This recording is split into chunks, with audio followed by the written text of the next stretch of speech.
Good afternoon. We're back with another episode of the Lord of the Rings LCG Progression Series. And today we'll be discussing the cards of the adventure pack Bood In the Isen from the Long Extended Party Players Committee. This is the last adventure pack of this cycle of the Oaths of the Rohirrim cycle. Let's take a look. The first hero is Gilrayan, probably pronouncing that terribly. Dunedain Noble, 9 threat, 2/1/2, 3 health. So as I've said many times, I'm looking for 4 in any one stat to consider that hero exceptional in that category. This hero does not have that, nor is she close. So let's take a look at her abilities. Setup: you may choose to give Gilrayan -2 willpower and up to 2 other Dunedain heroes +2 willpower until the end of the game. Interesting. So you would then use Gilrayan for something other than questing. Action: turn a shadow card dealt to an enemy face up. Then you may deal that enemy 1 additional face-up shadow card to draw 1 card, once per phase. Curious hero. Well, her stats aren't good. Granting her 2 willpower to another Dunedain hero or a combination of heroes. I'm hard-pressed off the top of my head to think of a way that is good enough to make up for her poor stats. She'll have Dunedain synergy, just being a Dunedain, although the Dunedain deck never reached very high heights, though it was always fun to play. The turning a shadow card face up so you can see what it is, and then you can risk taking on another shadow card to draw a card.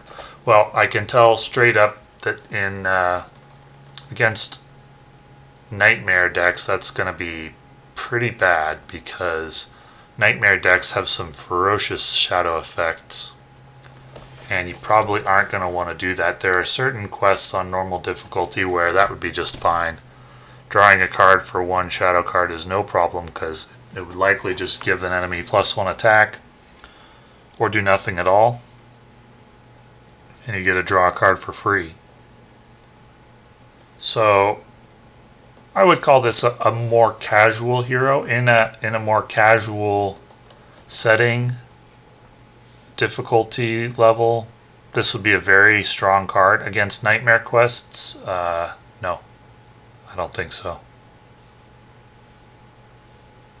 If you get lucky enough in a Nightmare quest to get a shadow card that does nothing, you're not likely to want to risk another shadow card to draw a card unless you have really good control of those shadow cards. So Gilrayan, very, very good at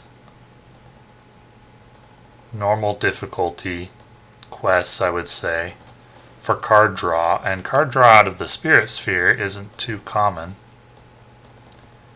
But against higher difficulty Nightmare quests or some normal difficulty quests that have pretty ferocious shadow effects, this will not be a good card.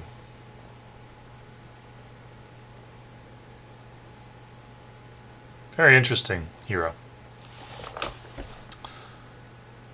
Aragorn, a neutral version of him, 12 threat, 2/3/2, 5 health, same as all the other versions of him. Dunedain Ranger. Aragorn gains a resource icon matching each title attachment attached to him. So I assume that means matching the sphere of each title attached to him. For example, if you attached a title from the leadership sphere, you would gain a leadership icon. If you attached a title from the spirit sphere, you would gain a spirit icon. That's the way I read this. gains a resource icon matching each title attachment attached to him. That should probably read, assuming I'm reading it right, that should probably read matching the sphere of each title attachment attached to him. Assuming that's correct, set up search your collection for a title attachment with a printed cost of 1 and attach it to Aragorn. Well, what are the attachments with a cost of 1 currently in existence? Protector of Lorien,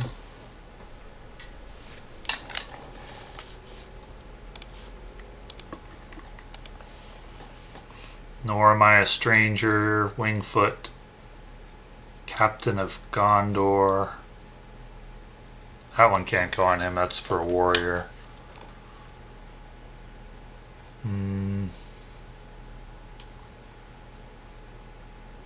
There's a whole variety of titles that aren't cost 1, and there's going to be a bunch of 1 cost titles in this adventure pack.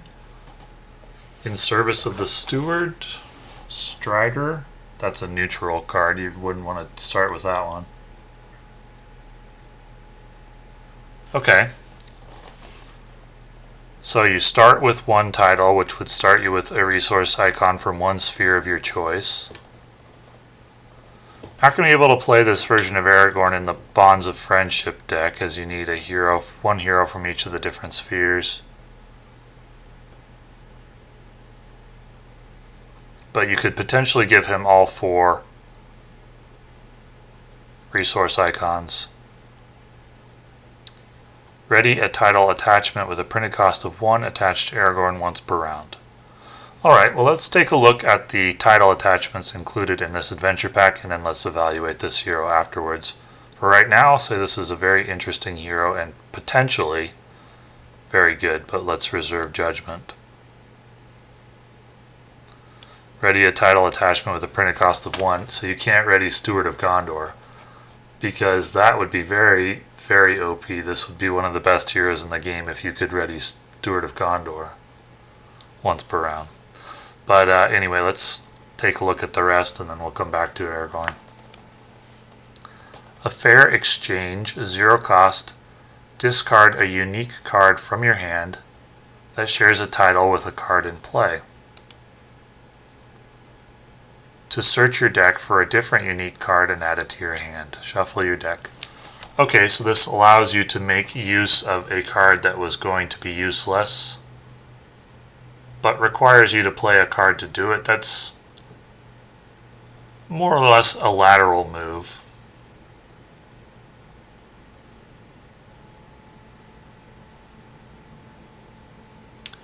A lateral move with the caveat that this card is useless if you don't have a unique card in your hand that shares a title with a card in play. So I don't think I would run this. I like the spirit of it. It is annoying having a dead card, but it's also annoying by design because that's a design, a way to reduce the power of unique cards essentially, and to, you benefit by playing multiple copies and that you're more likely to get it out, but you suffer by having multiple dead copies once it is out. And this fair exchange doesn't really mitigate that because it requires you to play the card fair exchange in order to take advantage of the ability. Fair exchange being a dead card when you don't have a unique card out. For example, if you drew this in your opening hand, you're sad and you don't want it. It's more of a late game card. And late game, would you rather have this or would you rather draw another late game card? Is what I'm thinking about. And I don't really see that. I mean, you can search for a specific unique card that you want. That's good. Being able to search for a specific card is very good. So I guess you'd rather have this than an average card, probably, late game, if you already had a unique card in hand that shared a title with a card in play. But early game, this is going to be a bad card. So it's a little bit feast or famine. When it works, you're going to be pretty happy with it. When it doesn't work, you're going to be pretty sad to see it in your hand. And I don't typically care for cards that are bad early and good late, because In solo play, it's very, very important to be good early. If you're not good early, you just lose in solo typically, and so I don't often run cards that are bad early. I like the spirit of that card though. LOTR, 1-cost title, so this is a leadership title. Attached to a noble hero or Aragorn, attached character gains the Gondor trait. So this would just be straight up better than the pre-existing attachment that gives the Gondor trait. In the Aragorn deck anyway. In Service of the Steward gives the Gondor trait, but it gives it to anyone, and this only gives it to a noble hero or Aragorn. But in this Aragorn deck you would never play in Service of the Steward, I don't think. If attached character is Aragorn, he gains noble trait, so he becomes noble and Gondor, which enables him to use Heir of Mardil, which is a title that attaches to a noble hero and gives action advantage after the hero gains resources. Exhaust LOTR to choose an ally that is defending an attack and shares a trait with the attached character. Either ready that ally or give it +1 for the attack. So you could start with this on Aragorn. It would give him a leadership icon, and it would give you action advantage if you've got any synergy, trait synergy in your deck. Probably not turn 1. Although you could play this with like a Gondor deck. Play this version of Aragorn in a Gondor deck. That would be really interesting. Gondor decks can often play allies turn 1. I like this card for the Aragorn deck, the neutral Aragorn deck. I would play it in that deck. Let's say we're off to a good start with these titles. Let's see what the other ones do, and then we'll reserve judgment on Aragorn and the neutral Aragorn and the Aragorn deck until the end. The Renewer, 1-cost, attached to a Gondor hero or Aragorn. Attached character gains the Healer trait. Exhaust the Renewer to choose a questing ally that shares a trait with the attached character. Either ready that ally and heal 1 damage from it, or give it +1 willpower until the end of the phase.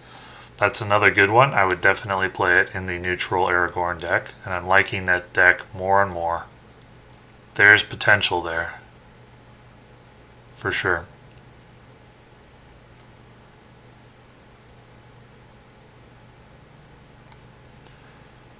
Ready that ally and heal 1 damage or give it +1. This is a very good card.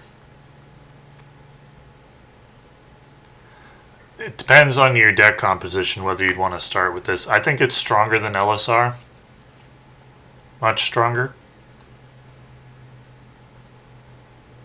But it is lore, and so it depends on the type of deck that you're running, the deck composition. You could build such that you would want the lore icon. This is a very good card for the Aragorn deck. And potentially just straight up good card if you're running a Gondor hero. And synergy. Trait synergy. I like it.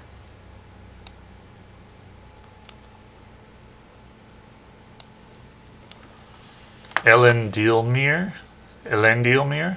Sorry for my terrible pronunciation. 1-cost, it's guarded by a location. Once it's freed from that location, attached to a hero, replace each instance of once per phase or once per round in the attached character's text box with twice per phase or twice per round. Exhaust Aragorn to discard the location guarding Elendilmir. Oh wow. Okay, so that would change ready a title attachment with a printed cost of 1 to twice per round. So we're talking about 2 usages of action advantage on LSR or the Renewer. Now we're talking. My feeling so far is that this is the adventure pack with the most power of all the long extended party ones that we've seen. And this is the most meta-changing expansion or adventure pack so far, in terms of adding a new deck archetype that will be very strong. But let's withhold judgment until the end. So far, I really like what I've seen. Estelle, 1 cost, attached to a Dunedain hero or Aragorn, attached character gains the Noldor trait. Okay, so this is better than the other thing that gives... Well, there's Elf Friend, a neutral card that gives Noldor and Sylvan traits.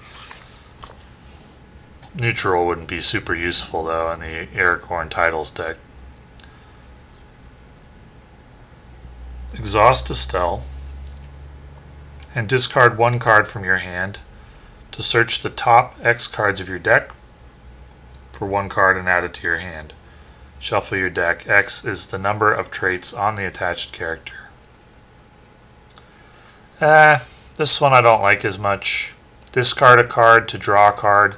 It helps you make use of the duplicate titles, and if you're playing a titles deck, these are all unique cards. LSR, the Renewer, Estelle, Elendilmir. So you're probably going to need some way to make use of the unique cards that are going to be dead cards. And this seems a good way to do it. It essentially replaces them. So I think you would play this. You'd play it out of necessity, though, and not start with it in the Aragorn titles deck. That would be its role. Its role is to get rid of the duplicates that will be inevitable when playing a large number of unique cards, and hopefully replace them with something useful. Still, in a long game, you're going to wind up with just a lot of duplicates at the end. If you're running 3 of each of these. If you're running 2 of, it's not so much an issue. Chieftain of the North. 1 cost, attached to a Ranger or Aragorn. Attached character gains the Warrior trait, which will give him access to other titles such as Captain of Gondor, which gives +1/+1 after you optionally engage an enemy.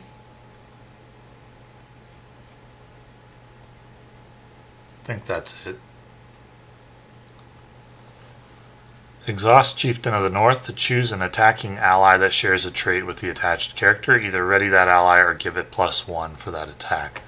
Okay, so the best of these, in my opinion, is the Renewer. That's the one I'd want to start with the most often.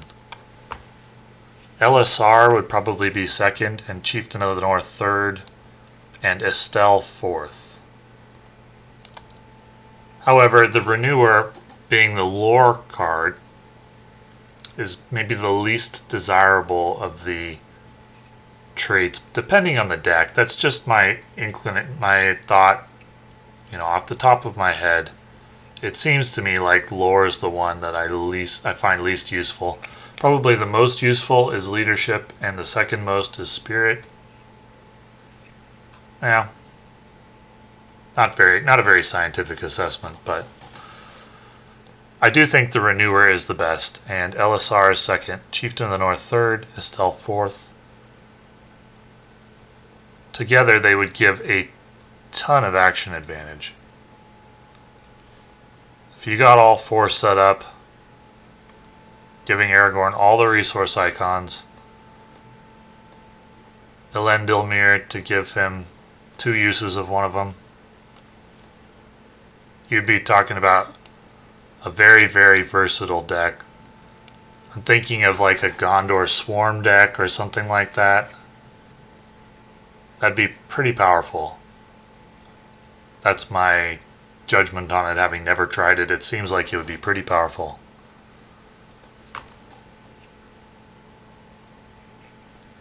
powerful enough to take a place as one of the best decks. I think that deck has the potential to beat some pretty hard quests. I would, having never seen it used, having never seen a deck designed on this, since this adventure pack at the moment is very new, I believe this deck template would be very powerful. If not elite, very close to it. The most powerful of the adventure packs I've seen put out by the Long Extended Party. Gray Companion, neutral, 5 cost, 1, 2, 3, 3 health, so he's obviously overcosted. When you play Gray Companion from your hand, exhaust X title attachments you control to reduce its cost by X. So you could reduce it quite a bit. This would give you a use for titles that you don't necessarily have a use for every turn. There's some titles that aren't really designed to be exhausted, right? Protector of Lorien, for example, is a title that doesn't have a function where it exhausts built into that card, so you could basically exhaust that for free. A lot of the other titles from outside of this adventure pack weren't really designed to exhaust, so you could have a use there if you chose to play any of those.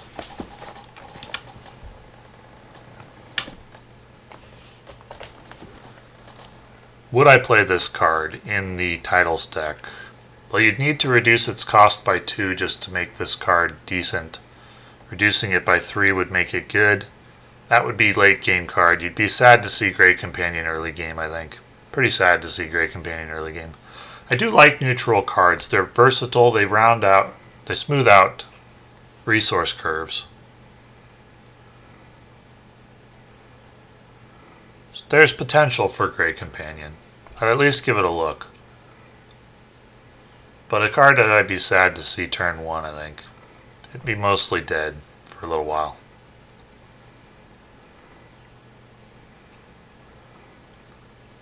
Anduril. Flame of the West. 4 cost attached to a hero with 4 or more traits, so right away you know you'll be sad to see it in your opening hand. Restricted. If attached hero is Aragorn, he gains a leadership resource icon. Attached hero gets +1/+1/+1. Exhaust Anduril to ready him. Well, let's evaluate the different parts of this card individually. First, what is action advantage every round worth? Well, we know it's been, since the core set, it's been worth 2 resources, because that's what Unexpected Courage costs. And that's what it does.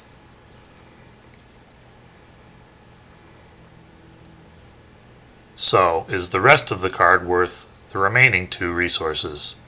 How much is a leadership resource icon worth? Well, that would cost 1 resource, with Song of Kings, I believe it is, and a card. So that's 3 costs that we can justify. Then the +1/+1/+1, I would value that at another 1 resource.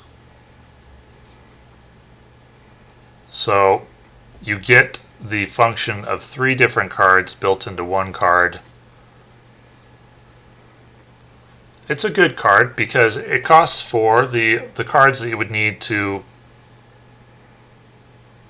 play to accomplish all of these abilities would cost 4, but you would need to use different cards for each of them. Having all of these abilities in 1 card is worth something, and so that makes this card, in my judgment, worth more than 4. But it is a late game card because it's not easy to set up with 4 traits on the same hero. It's going to take a while.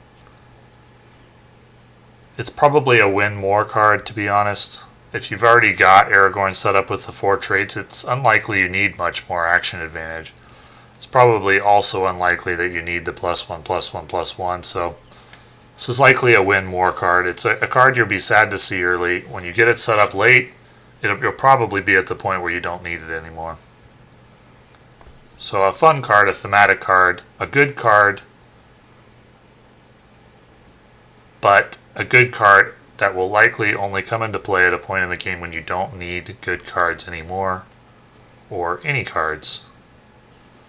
But I like this adventure pack a lot. I like it. I like the cards in this adventure pack.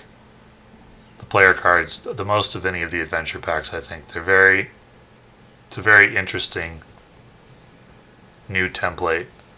And I believe it has the power to be very, very powerful.